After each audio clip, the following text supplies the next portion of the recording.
La montée de l'antisémitisme, Saskia, elle inquiète évidemment beaucoup de gens en Belgique, surtout des familles juives qui s'inquiètent de plus en plus. Mais oui, Pascal, il n'y a qu'à regarder la série de tags antisémites qui a été retrouvée ce week-end sur des boutiques, des maisons à Bruxelles. Les nombreuses manifestations aussi pro-palestiniennes qui ont lieu à Bruxelles. Il y a de nombreuses fake news sur les réseaux sociaux, ça c'est pas nouveau. Et tout va très très vite. Et tout ça, ça inquiète vraiment la communauté juive. Certains parents ont d'ailleurs décidé de retirer leur enfant des écoles publiques par peur d'insultes ou même de déferlement de haine. Parce qu'il faut le dire, il y a quand même un amalgame qui est souvent fait entre le gouvernement israélien et les juifs de Belgique. Beaucoup d'acteurs d'associations juives ont le même constat. Il y a une hausse de la pression qui pèse sur les juifs. Il y a une accélération de la violence physique, verbale. Depuis des années, en fait, les juifs de Belgique quittent le pays. Ils étaient 40 000 en l'an 2000. Aujourd'hui, ils n'en sont plus que 30 à 35 000. Ils partent ailleurs car ils ne se sentent plus en sécurité chez nous, Pascal, avec le conflit au Proche-Orient. Et ça ne va pas aller en s'améliorant. Autour de cette table pour en parler, Joël Rubinfeld, membre fondateur et président de la Ligue belge contre l'antisémitisme. Bonsoir. Bonsoir. Patrick Charlier, le directeur de l'UNIA, qu'on voit de plus en plus souvent sur ce plateau, comme vous m'avez dit, au maquillage, c'est quand ça va mal. Et Elena Aoun, professeure à l'UCL Louvain et spécialiste du conflit israélo-palestinien. Bonsoir. Bonsoir. Alors plus jamais ça, Joël Rubinfeld, plus jamais ça, toujours ça. Ça recommence. Ça, c'est maintenant. On en a vu un exemple, ce qui s'est passé le 7 octobre en Israël. C'était une démarche génocidaire. Oui, parlons de ce qui se passe ici. Oui, mais donc on voit les réactions, aussi les répercussions ici, chez nous en Belgique, notamment dans le monde politique.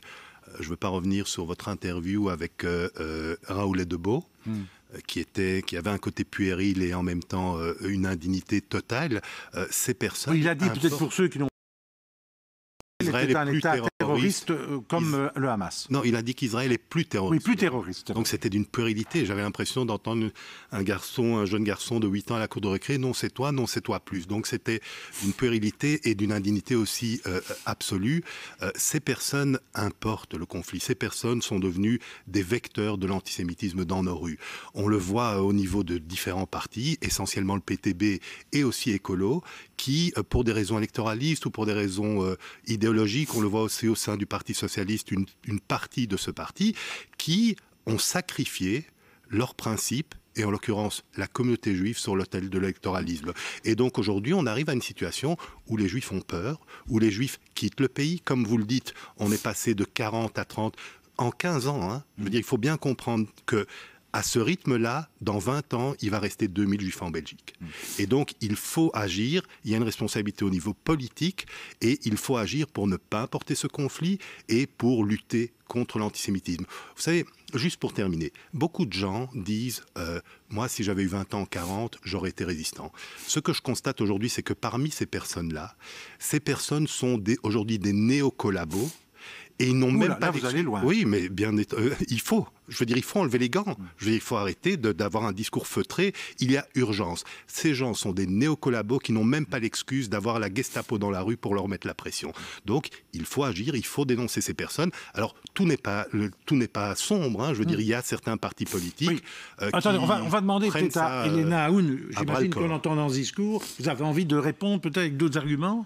Alors, premièrement, je voudrais clarifier le fait que je ne suis pas une spécialiste de l'antisémitisme, mais que j'y travaille forcément, puisque je travaille sur le conflit israélo-palestinien. Et donc, voilà, il n'y a aucun doute. Chaque fois qu'il y a de nouvelles flambées de violences, notamment en Israël et Palestine, on va voir une remontée des violences, malheureusement, dans un grand nombre de pays, et en particulier là où il y a des communautés juives, tout à fait, et des communautés musulmanes. Et je voudrais peut-être insister sur le fait que de par nos analyses, je n'ai pas de chiffres puisque je ne travaille pas directement là-dessus, mais en regardant un peu les rapports à droite et à gauche, ce qu'on observe, c'est véritablement une montée en puissance depuis un certain nombre d'années, et on peut mettre ça en relation avec toutes les pannes du conflit israélo-palestinien, mais aussi de tout ce qu'il y a autour de l'islamisme, de l'intégrisme, etc. On voit voit une montée en puissance de l'islamophobie qui peut toucher également tout un chacun, de la même manière qu'il y a une montée en puissance de l'antisémitisme. Patrick Charlier, une réflexion par rapport à ça. Rubinfeld a été assez loin en disant c'est aussi la faute de certains politiques qui disent des choses qui peuvent prolonger cet antisémitisme. Vous êtes d'accord avec lui? Et puis on demandera à notre invité Philippe. Nous traitons des signalements et des dossiers, nous faisons des rapports sur l'antisémitisme et d'ailleurs on prépare un rapport sur une analyse de 5 ans de dossiers d'antisémitisme qu'on va rendre public au mois de janvier prochain. Et donc c'est en augmentation? C'est en augmentation. Alors ce qui se passe, c'est qu'aujourd'hui, depuis le 7 octobre, nous avons reçu 19 signalements, on a fait de l'autosaisine également, alors que l'année passée, sur l'ensemble de l'année, on avait 57 signalements, ce qui veut dire entre 4 et 5 par mois. Et donc, il y a manifestement un impact direct sur la casuistique et sur les dossiers que nous avons et que nous ouvrons. Il y a eu notamment un cas d'un couple juif qui s'est fait agresser à Ypres, interpellé et frappé. Il y a un dossier judiciaire qui est ouvert. On est en contact avec le parquet pour rentrer en contact avec ces victimes qui n'ont pas signalé ça au-delà de la police, auprès des instances, que ce soit une association, une organisation ou chez UNIA. Oui. Anne Gruet. Oui, moi c'est une question de béotienne. Je voudrais savoir, parce qu'on parle beaucoup d'antisémitisme ou d'islamophobie, c'est automatiquement des deux qu'on parle. L'antisémitisme, vous l'entendez comment?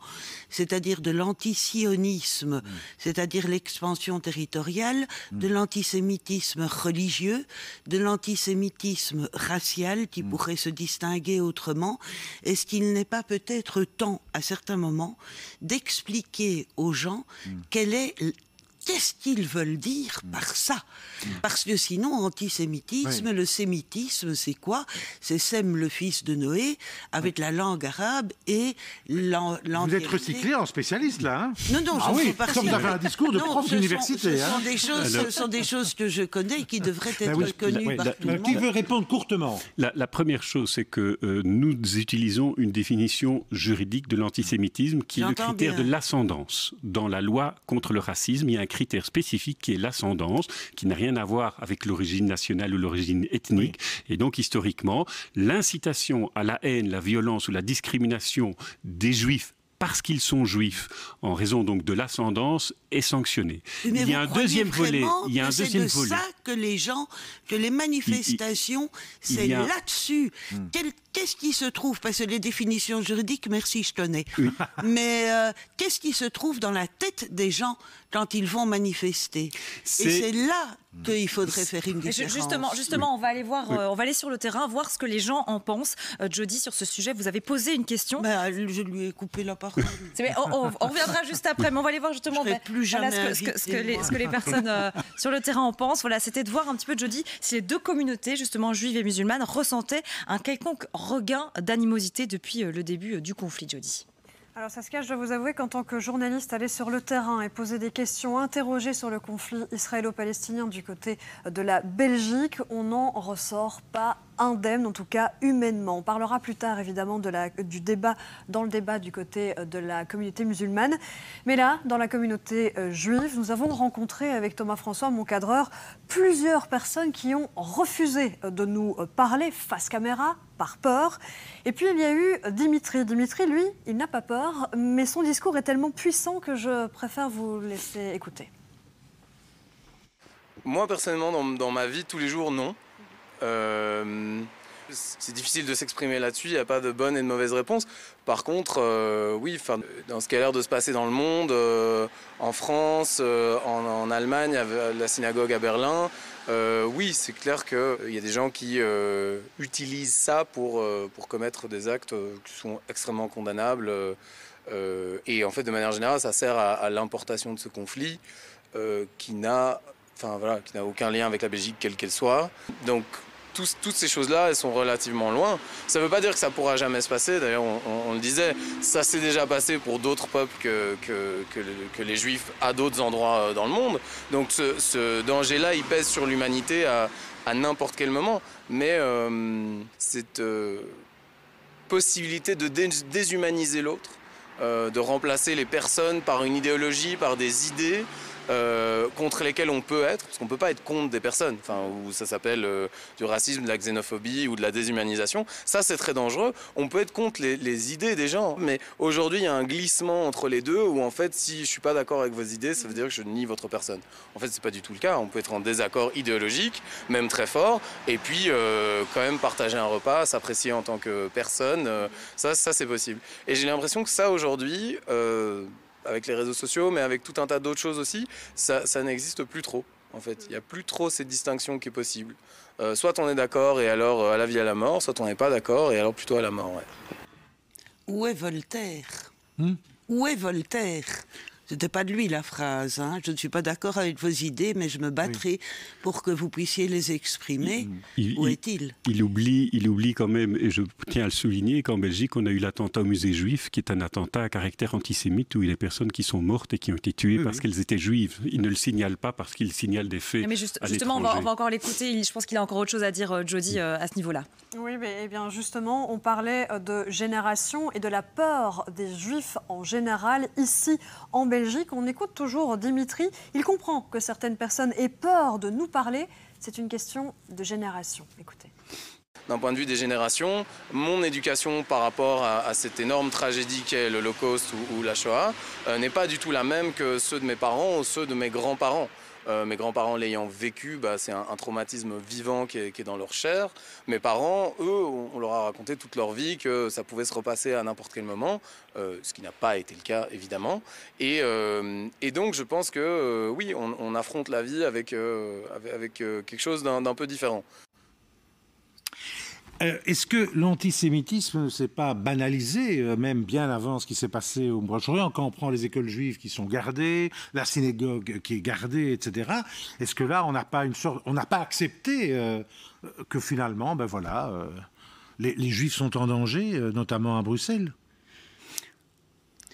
Je ne comprends pas bien. Tout est gardé. Et puis vous dites, on n'a pas accepté que les églises ne sont pas encore gardées par des policiers et des militaires. On accepte que les Juifs on accepte que l'antisémitisme soit là avec la possibilité d'attentats, etc. Oui, excusez-moi. Non, il y a clairement une importation du conflit ici. On a vu en 2000... Même avant. Oui, mais en 202014, il y avait déjà eu une importation du conflit. Bien avant. Et déjà bien avant, donc chaque décennie, chaque fois que ça reprend, qu'il y a des atrocités qui sont commises en Israël et en Palestine, alors ça reprend. Est-ce qu'il y a eu des chants antisémites, par exemple, lors des manifestations à Bruxelles ou pas? J'en ai vu juste avant l'émission, on ne nous a pas rapporté actuellement, on l'a dit, mais on n'a pas les preuves, il faut qu'on puisse avoir les éléments. Moi, je voudrais revenir sur cette question de l'importation du conflit. Je pense qu'il faut retourner les choses. Je pense que des solidarités peuvent s'exprimer, des solidarités pro-israéliennes, pro-palestiniennes, etc. Mais dans un cadre démocratique, la liberté de manifestation, la liberté d'expression, la liberté de pétition, la liberté de rassemblement, et ça ne peut pas déboucher sur des actes et des propos de haine. Et donc, je trouve qu'on ne doit pas dire qu'on ne doit pas importer le conflit, parce que je crois que dans notre pays, ces solidarités doivent pouvoir s'exprimer. Oui. Alors, est-ce que c'est un antisémitisme, allez, on dirait de circonstance, dans un djihadisme d'atmosphère, c'est l'expression de Gilles Kepel, ou bien au contraire, c'est plus profond que ça? C'est ça un peu ma question. C'est ancré dans une partie de la population. Je vous invite à lire, si vous ne l'avez pas encore lu, la carte blanche qui est parue la semaine passée d'Ismail Saïdi. Et ce n'est pas la première fois qu'Ismail Saïdi tire la sonnette d'alarme en disant qu'il y a vraiment une éducation antisémite qui est fait dans une partie significative malheureusement de la communauté musulmane. Et ça me fait d'autant plus mal parce que mes racines par ma mère sont au Maroc. Je me rends régulièrement là-bas et je peux vous dire qu'au Maroc, jamais je me suis senti en insécurité quand j'ai mon étoile de David au cou. Ce qui n'est pas le cas ici. À Bruxelles, c'est impossible, ça? Pas impossible, ça dépend des quartiers. Mais si vous allez à Molenbeek, si vous allez à Schaerbeek ou Anderlecht avec Nikpa, vous prenez un risque. Ce n'est pas automatique, mais vous prenez un risque. Je pense que c'est important de garder de la nuance dans ce débat, parce qu'il n'y a pas deux blocs monolithes qui Moi, s'affrontent, évidemment. Je parle de faits. Je parle de l'étude du professeur Marc Elkardus. Qu'il y ait une augmentation de l'antisémitisme, c'est certain. Il n'y a pas de doute là-dessus. C'est manifeste, et qu'il y ait un sentiment de crise existentielle au sein de la communauté juive, c'est vrai aussi. Moi, j'ai eu le cœur brisé quand j'ai lu sur Twitter un juif qui disait « Je comprends maintenant les suicides des juifs pendant la montée du nazisme. Je trouve ça horrible. » Donc, c'est certain qu'il faut se battre contre ça, qu'il faut réhumaniser les communautés, qu'il faut essayer de se battre pour avoir des solutions politiques, mais de faire des monolithes en disant la communauté ceci, la communauté cela, ce n'est pas bon. Ce n'est pas bon parce que justement, il faut réhumaniser, il faut que chacun puisse individuellement il faut faire tomber les œillères. Il faut faire tomber les œillères. À force de ne pas nommer le problème, on ne traite pas le problème. Il y a des chiffres qui sont là, notamment l'étude de Mark Elkardus, Younger in Brussels, qui donne une indication très précise sur l'état de l'antisémitisme au sein notamment des jeunes musulmans. On parle de 50% et ça remonte à plus de 10 ans de cela. Il y a tous les témoignages que nous recevons et puis je voudrais quand même vous dire que notamment dans notre comité d'honneur à la Ligue belge contre l'antisémitisme, on a l'imam de Drancy et que ce que je vous ai montré, Monsieur Charlier, juste avant ces fameux chants Kaïbar qui sont tenus à Anvers, c'est une personne de la communauté musulmane qui nous a envoyé ça. Donc, bien entendu qu'il ne faut pas être monolithique, mais il faut comprendre qu'il y a un problème très sérieux, très ancré au sein de la communauté musulmane. Et il faut essayer d'entamer le dialogue, mais je peux vous dire qu'on en est très loin. Et on a proposé, par exemple, à des membres de la communauté musulmane de venir manifester ensemble pour la paix. Même s'ils sont de cœur avec nous, et notamment, il y a une personne qui m'a dit une phrase qui résonne encore dans mon esprit. Il m'a dit « Je préfère être un soldat vivant qu'un héros mort ». Ils ne peuvent pas le faire. Ils ne peuvent pas le faire. Hélène Aoun, je pense que vous vouliez réagir à ça. Hein. Oui. Donc, écoutez, plusieurs choses. Donc, j'entends, je comprends, et on ne peut pas nier la réalité de l'antisémitisme et sa progression. Peut-être quelques nuances déjà pour rappeler que, historiquement parlant, l'antisémitisme est enraciné d'abord dans les sociétés européennes, avec l'histoire effroyable que l'on connaît tous. Oui. Et je reprends cette idée que la communauté musulmane est très loin d'être monolithique. Et par ailleurs, il y a des dimensions proprement politiques dans l'opposition d'un certain nombre de personnes. Le conflit israélo-palestinien est un prétexte. Non, je regrette, monsieur. Nous, en tant que chercheurs, nous sommes très souvent réduits au silence quand nous exprimons des positions qui sont informés par toutes nos grilles de lecture et d'analyse, qui ne portent pas uniquement sur le conflit israélo-palestinien, mais toute cette somme de savoir que nous avons au travers de nos recherches sur plein de conflits différents. Oui. Mais dès qu'on touche à ce problème, on sent qu'il y a une pression, soit pour qu'on se censure, s'auto-censure, soit on est censuré, on est disqualifié, et on est traité d'antisémite, alors que simplement nous sommes en train d'exprimer. Alors les militants vont exprimer une position de type politique. Nous allons exprimer des positionnements au départ d'analyse scientifique. Et permettez-moi une toute dernière phrase. Le problème, c'est qu'on amalgame tout.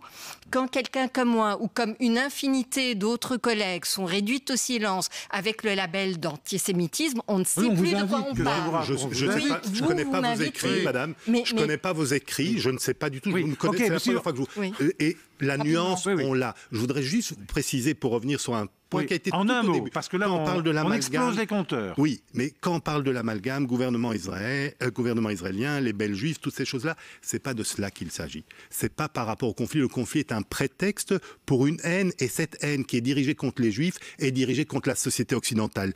L'histoire nous le démontre. C'est un phénomène récurrent. Le juif, c'est le canari dans la mine. Lorsqu'on a un totalitarisme qui s'en prend à une société ouverte et démocrate, il s'en prend au maillon faible. 15 secondes de réplique pour Mme Aoun. Et mais puis les on va clore le débat. Et on l'a vu sur les attentats. On a commencé à tuer des juifs.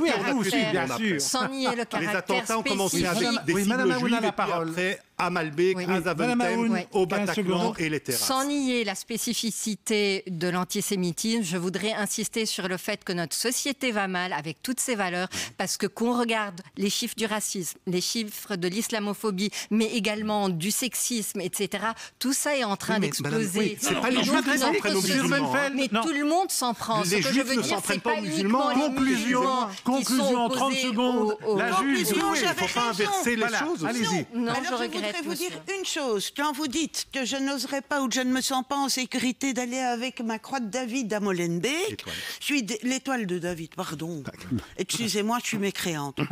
Ah oui, merde à la fin. Et ça me donne pas envie d'adhérer à quoi que ce soit d'ailleurs. D'entendre tout ça. En 30 secondes. Parce que, donc, essayez un peu d'aller à Molenbeek avec une boisson fraîche à midi en plein ramadan. Vous allez un peu voir comment vous allez vous faire accueillir. C'est ce que je dis. Et donc, c'est la première dominante. J'en reviens à ce que disait Mme Aoun, qui à mon sens, a raison. La société va mal, et quand on peut trouver le valet noir, le Zwarte Piet, je ne sais pas comment on dit en français, quand on peut le trouver, effectivement, on saute dessus. Maintenant, vous aviez parfaitement raison, c'est-à-dire les Juifs sont une diaspora. Les Juifs sont une diaspora depuis Masada. Pas depuis le XVe siècle, depuis Masada, et effectivement, ils ont tenu, et je me pose la question de savoir si ça a pu jouer un rôle, ils ont tenu les finances de l'Europe. Ok, on ne va pas rentrer dans l'histoire. Le rôle qui leur a été attribué. Moi, je trouve ça quand même vraiment triste. Le débat. On va ils n'ont pas eu le choix. C'est quoi? Vous êtes convaincu sur le Non, mais ça peut la dernière pluie. Voilà. On pourra en parler encore après. Et puis, il y a la pause pub, on va marquer une courte pause. C'est une pub sur quoi d'abord? Restez, vous allez voir.